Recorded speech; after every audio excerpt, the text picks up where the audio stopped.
Hi everybody. I am going to talk about the problems of persons with disability. It is a well-known fact that the disability as a human condition in an individual tends to affect his or her social interaction with the society. This may be either through physical or environmental barriers. The International Classification of Functioning Disability and Health defines disability as an umbrella term for impairments, activity limitations, and participation restrictions. Disability is the interaction between individuals with a health condition such as cerebral palsy, Down syndrome, depression, and personal and environmental factors such as negative attitudes, inaccessible transportation and public buildings, and limited social support. Disability is complex, and the interventions required to overcome the disadvantages of disability are multiple, systematic, and will therefore vary depending on the context.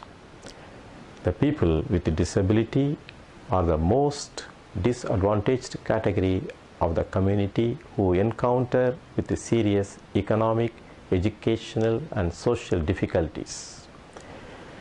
Besides, stigmatization, poverty, and joblessness also add to their main problems. The persons with disabilities are unfortunately counted as a dependent and burdensome category of people in the community. Expressing negative attitude towards the disabled and labeling them with wounding words such as crazy, lame, idiot, and so on are quite common in the mainstream society. Most of the families count the presence of a disabled person in the family as a matter of shame and curse. The exclusion of persons with disability from the mainstream community stems out from the indifference shown by the family or community towards them. The society, therefore, needs to be sensitized on the problems of the disabled persons, which are physical, psychological, social, educational, and economic in nature. At the end of this talk, you may understand the different aspects of problems of persons with disability, gain adequate knowledge about the impact of disabling conditions on the life of individuals, and learn the disabling barriers or environmental factors that restrict the participation of people with a disability. Let me outline the physical problems of the persons with a disability. People with disability seek more health care than the people without disability and have greater unmet needs. Health promotion and preventive aspects seldom target people with disability. People with disability are particularly vulnerable to deficiencies in services such as healthcare, rehabilitation, or support and assistance. Depending on the severity of impairment in a person with disability, they experience greater vulnerability to secondary conditions, comorbid conditions, age-related conditions, engaging in health risk behavior, and high rate of premature death. The secondary conditions such as urinary tract infections, pressure, pain, and ulcers may occur in a person with disability in addition to and are related to a primary health condition and are both predictable and therefore preventable. Comorbid conditions such as the prevalence of diabetes with schizophrenia may occur in a person with disability in addition to and are related to a primary health condition associated with disability. Such conditions are higher among persons with disabilities than the general population. Age-related conditions refer to the aging process for some group of people with a disability, which may begin earlier than usual. Among the persons with developmental disabilities, the signs of premature aging tend to begin even during the age of 30s and 40s. Mortality rate for people with disability varies depending on the health condition. However, an investigation in the United Kingdom found that people with mental health disorders and intellectual impairments had a lower life expectancy. Some studies have indicated that people with a disability have higher rate of risky behavior such as smoking, poor diet, and physical inactivity. People with disability encounter a range of barriers when they attempt to access health care. Let me mention some of the barriers to health care for the disabled. Persons with a disability find their medical cost prohibitive. Lack of affordability of health services and transportation are two main reasons for persons with a disability not receiving the needed health care, particularly in low-income countries where availability of services is also very limited. The lack of appropriate services for people with disability is a significant barrier to health care. For example, a research in the states of Uttar Pradesh and Tamil Nadu found that after the medical cost, the lack of services in the area was the second most significant barrier to health care. Persons with disability experience some physical barriers. Uneven access to buildings such as hospitals, health centers, inaccessible medical equipment, narrow doorways, internal steps, inadequate bathroom facilities, and inaccessible parking areas create barriers to healthcare facilities. Another important barrier to avail health facility is the inadequate skills and knowledge of the health workers. According to a study, people with disability are likely to find the skills of the healthcare providers inadequate to meet their needs more than twice than the non-disabled persons, 4 times more likely to report being treated badly, and nearly 3 times more likely to report being denied care. Let me discuss about the psychological problem of persons with disability. Much of research seems to emphasize the role that negative emotions play in the psychology of the disabled people and how this may affect the way in which they experience their physical impairment. Depression seems to be commonly associated with the physical impairment. The research study of Dennis reveals how emotional distress affects a person's level of impairment, and another researcher, Hansen, suggests that the severity of an individual's impairment is linked to his or her mental state. This seems to move towards an assumption that the level of impairment is intrinsically linked to an individual's emotional and cognitive characteristics. This focus on subjective qualities maintains a traditional focus on the individual as deficient, which minimizes the need for change on an institutional or social level, as well as overlooking any contextual or societal factors affecting the level of impairment. Also, much of the research relied upon professionals' assessments of the participants, which seems to place them as passive subjects. Recommendations were often made to change the individual's way of behaving or thinking in order to facilitate improvement or rehabilitation. Let me now describe the social problems of person with a disability. Social isolation emerged as an important issue confronting people with a disability. For some, the barriers in the built environment limit their ability to participate fully in the community life. The barriers are social for some and attitudinal for some other, and they have proved the most difficult to overcome. Particularly, people with an intellectual disability struggle for meaningful engagement with the community. Powerful taboos around relationships and intimacy still hamper the ability of people with an intellectual disability to make meaningful connections and enjoy the same rights as others in the community. As a result, they are among the most isolated groups. Let me mention about the lack of public services and support. Disability services are specialized services targeted at people with disabilities and their families, friends, and care providers. They can be distinguished from services that are available to the general public, which may or may not be accessible to people with disabilities.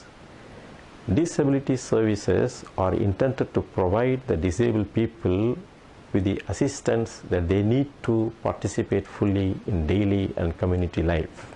Services such as mobility support, training on using aids and appliances, activities of daily living skills, vocational skills, training and income generation projects are unavailable in the rural regions, or unaffordable, or of such poor quality and of little benefit.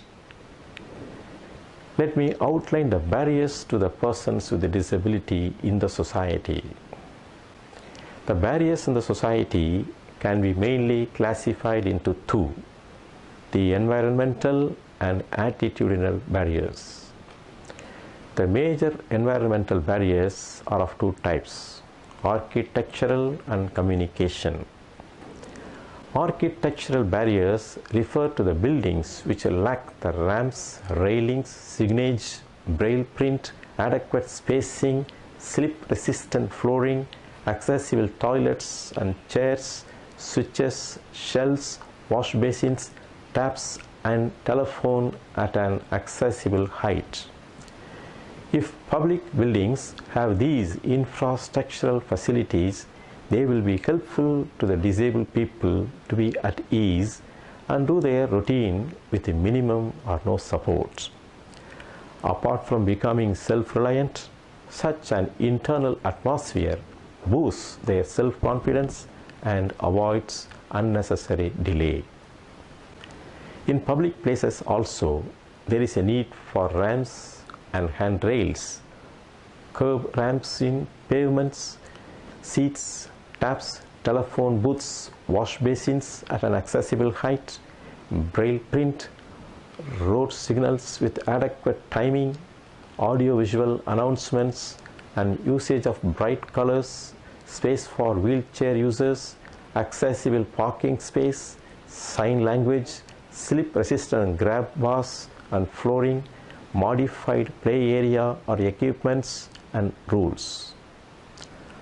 After all, it is a right of the disabled people to be included in all walks of life, and is not possible without an accessible or barrier-free environment. The Persons with Disability Act 1995 provides for a barrier-free environment in all public places and a barrier-free transport system. Communication is another area which is not sufficiently focused on. People having communication barriers are the ones who face a lot of hardships in socialization. At present, communication is bound within languages and speech. In reality, much more communication can happen in silence. There is an inappropriate school of thought stating that people with communication disabilities cannot communicate or do not know to communicate. The fact is reverse. Anyone and everyone communicates in a day-to-day living, but the society that claims to be communicative or communicable does not bother to receive or understand what the disabled person is communicating.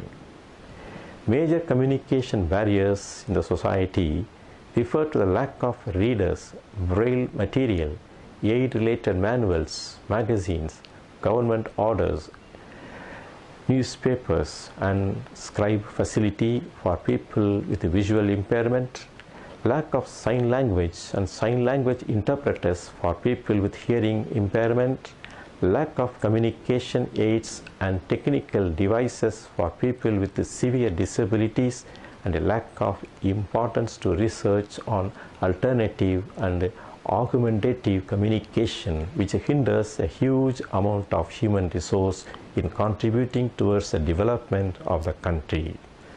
The areas that get affected due to these barriers include education and information leading to intellectual disability, employment leading to financial disability, play, leisure, and health leading to health issues, and all the above affecting the rights and contribution of the disabled people, leading to isolation from the society, affecting their self-esteem, sense of social respect and dignity of life, leading to an emotional disability and an all-round life of disability. Let me mention about the attitudinal barriers. The real issue behind these barriers is the insensitive attitude of the society towards the disabled. Even a stringent law can do very less unless there is a change in the mindset of people and a willingness to accept and respect people with disability.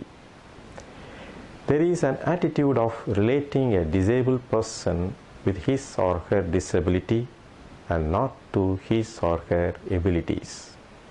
The society should be dynamic enough to accept all differences, as the world exists only because of its differences and the natural balance among them. It also becomes the duty of each member of the society to respect individuality and mutual rights of every member. The society should develop a right-based understanding to provide equal opportunities to the disabled people, whereby they can enjoy their rights and as well contribute to the society. All citizens should have the attitude to respect the contribution of the disabled people as they do their own. For such an attitudinal shift to happen, the society should believe in the disabled people and that they are like anybody else. Let me outline the educational needs of the persons with a disability. Sarva Shiksha Abhiyan talks of education for all. The fact remains that many disabled people are not enrolled under the scheme due to the severity of disability. Also, teachers are not trained in inclusive education. It is a well-known fact that enrollment in mainstream school alone is not the answer. It is important for the education system to respond to the needs of people with disability. Even the integrated education system is catering only to mildly affected people. Whoever receives special education never gets standardized curriculum, and a very few reach up to college education or even 11th or 12th class. There is an immense need for the disabled-friendly curriculum and the examination system, which involves a variety of options and adaptations. There is a dire need to establish special schools, vocational training centers, special teacher education institutions in every nook and corner of our country, and extend support to include all persons with disabilities. More resources need to be allocated, and voluntary organizations need to be motivated to take up these responsibilities under the monitoring of the district disability rehabilitation officers, and regular services need to be offered for the purpose of including all children with disability. Resources need to be extended to voluntary organizations prompting such kind of activities, and empowerment of persons with disabilities needs to be improved. The results of a survey conducted in 320 universities and schools shows that only 0.1% of the disabled students are in universities and 0.5% in mainstream schools. Clearly, a great neglect prevails in the society. Let me now discuss the economic problems of persons with disability.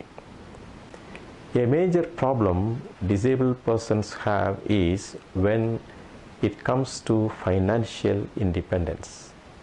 Indeed, most people with disability still rely on social security benefits for support, while the majority of them do not earn more than the minimum wage. They are dependent on their families, besides their choices of livelihood means being limited. The pension for the disability cannot realistically support persons with disability in their daily life. The economic support of the family of the people with disability remains an important element in their life, as they consider it as a source of essential support and assistance. Though this bond with the family is a positive thing, people with disability are prepared to pay for support and assistance to be able to be more independent and less of a burden to their families. Much has still to be done to balance the financial problems with the cost of services. Let me mention about the disabling barriers related to the state planning and public service system. The Convention on Rights of Persons with Disabilities and the International Classification of Functioning Disability and Health both highlight the environmental factors that restrict participation for people with a disability. Inadequate policies and standards on the part of the state is a significant barrier to the life of the disabled persons. Policy design does not always take into account the needs of people with disability, or existing policies and standards are not strictly enforced. The lack of clear policy of inclusive education, lack of enforceable access standards in physical environments, and the prevailing low priority accorded to rehabilitation are some of the barriers. Resources allocated to implementing policies and plans are often inadequate. Strategy papers on poverty reduction, for instance, may mention disability but without considering funding. People with disabilities are particularly vulnerable to deficiencies in services such as healthcare, rehabilitation, or support and assistance. Issues such as poor coordination among services, inadequate staffing, staff competencies, and training affect the quality and adequacy of services for persons with a disability. Often, people with a disability are excluded from decision making in matters directly affecting their lives. A lack of rigorous and comparable data on disability and evidence on programs that are effective often impedes proper understanding and appropriate action. The negative attitudes on the part of the general public, healthcare providers, teachers and others pose a great barrier in general. In other words, beliefs and prejudices constitute barriers when healthcare workers cannot see beyond the disability, teachers do not see the value in teaching children with disability, employers discriminate against people with disability, and family members have low expectations of their relatives with disability. Let me sum up. The people with disability are the most disadvantaged category of the community who encounter the serious economic, educational and social difficulties. Besides, stigmatization, poverty and joblessness also add to their main problems. Disabled people are facing challenges in maintaining their financial stability, education, employability and their knowledge of information technology. People with disability seek more health care than the people without disability and have greater unmet needs. Lack of affordability of health services and transportation are two main reasons for persons with disability not receiving the needed health care, particularly in low-income countries where availability of services is also limited. Persons with disability experience some physical barriers. Level of impairment is intrinsically linked to an individual's emotional and cognitive characteristics. Services such as mobility support, training on using aids and appliances, activities of daily living skills, vocational skills, training and income generation projects are unavailable in the rural regions or unaffordable. The barriers in the society can be mainly classified into two: the environmental and attitudinal barriers. The major environmental barriers are of two types: architectural and communication. The real issue behind these barriers is the insensitive attitude of the society. Even a stringent law can do very less unless there is a change in the mindset of people and a willingness to accept and respect people with disability. There is an immense need for the disabled-friendly curriculum and examination system which involve a variety of options and adaptations. Indeed, most people with disability still rely on social security benefits for support, while the majority of them do not earn more than the minimum wage. Policy design does not always take into account the needs of people with disability, or existing policies and standards are not enforced. People with disabilities are particularly vulnerable to deficiencies in services such as health care, rehabilitation, or support and assistance. Often, people with disability are excluded from decision making in matters directly affecting their lives. A lack of rigorous and comparable data on disability and evidence on programs that are effective often impedes proper understanding and appropriate action. Let me sign off now and hope to see you in another session. Thank you.